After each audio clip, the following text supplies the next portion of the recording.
तेरा वचन मेरे पाँवों के लिए दीपक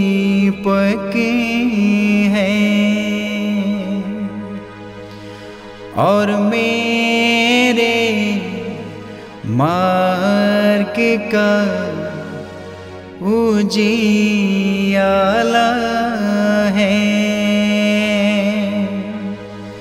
तेरा वचन मेरे पाँवों के लिए दीपक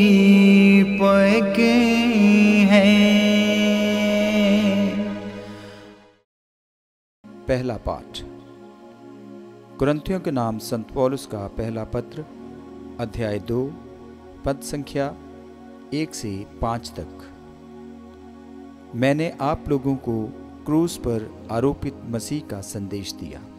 भाइयों, जब मैं ईश्वर का संदेश सुनाने आप लोगों के यहाँ आया तो मैंने शब्दाडंबर अथवा पांडित्य का प्रदर्शन नहीं किया। मैंने निश्चय किया था कि मैं आप लोगों से यीशु मसीह और क्रूस पर उनके मरण के अतिरिक्त किसी और विषय पर बात नहीं करूँगा। वास्तव में मैं आप लोगों के बीच रहते समय दुर्बल, संकोची और भीरू था।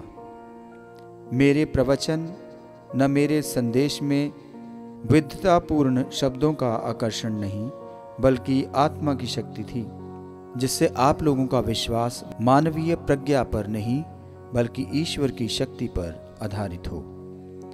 ये ईश्वर की वाणी है। ईश्वर को धन्यवाद। भजन अनुवाक्य। हे प्रभु, तेरी संहिता मुझे कितनी प्रिय है। अनुवाक्य। हे प्रभु, तेरी संहिता मुझे कितनी प्रिय है। हे प्रभु, तेरी संहिता मुझे कितनी प्रिय है, मैं दिन भर इसका मनन करता हूँ। अनुवाक्य। हे प्रभु, तेरी संहिता मुझे कितनी प्रिय है।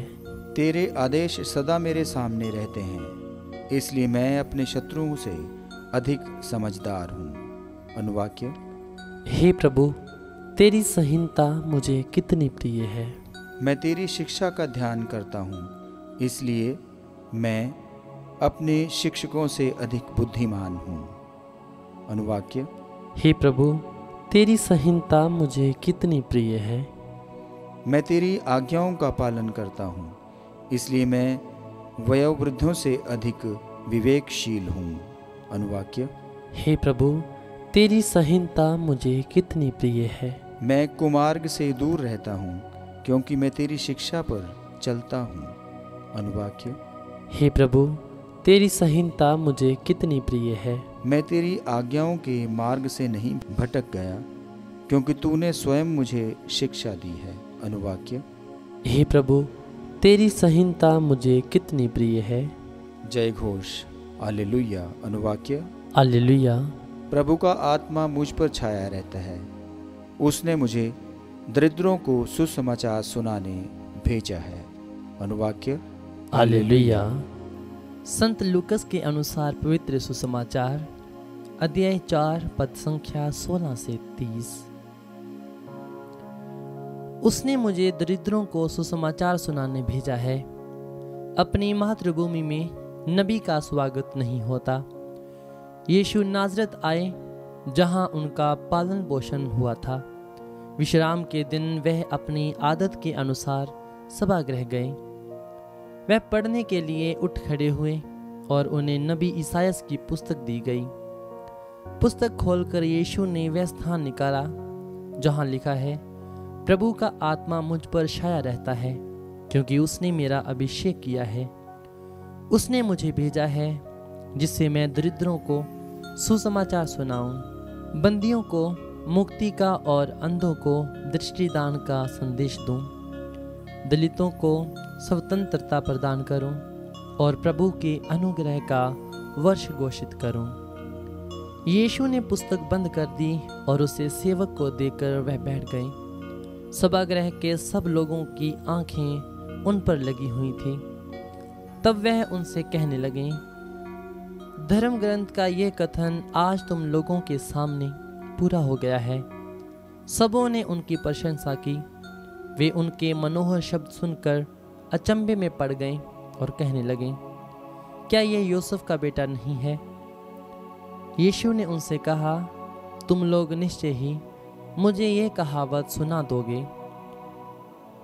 ए वैद्य, अपना ही इलाज करो। कफरनाहूम में जो कुछ हुआ है हमने उसके बारे में सुना है, वह सब अपनी मातृभूमि में भी कर दिखाइए। फिर यीशु ने कहा, मैं तुमसे कह देता हूँ, अपनी मातृभूमि में नबी का स्वागत नहीं होता। मैं तुम्हें विश्वास दिलाता हूँ कि जब एलियस के दिनों में 3.5 वर्षों तक पानी नहीं बरसा और सारे देश में घोर अकाल पड़ा था, तो उस समय इस्राएल में बहुत सी विधवाएं थीं। फिर भी एलियस उनमें से किसी के पास नहीं भेजा गया। वह सीदोन के सरेप्ता की एक विधवा के पास ही भेजा गया था। और नबी एलियस के दिनों में इस्राएल में बहुत से कोढ़ी थे, फिर भी उनमें से कोई नहीं, बल्कि सीरी नामन ही निरोग किया गया था। यह सुनकर सभागृह के सब लोग बहुत क्रुद्ध हो गए। वे उठ खड़े हुए और उन्होंने यीशु को नगर से बाहर निकाल दिया। जिस पहाड़ी पर उनका नगर बसा था, वे यीशु को उसकी चोटी तक ले गए ताकि उन्हें नीचे गिरा दें, परंतु वे उनके बीच से निकलकर चले गए। ये प्रभु का पवित्र सुसमाचार है। ख्रीस्त की जय।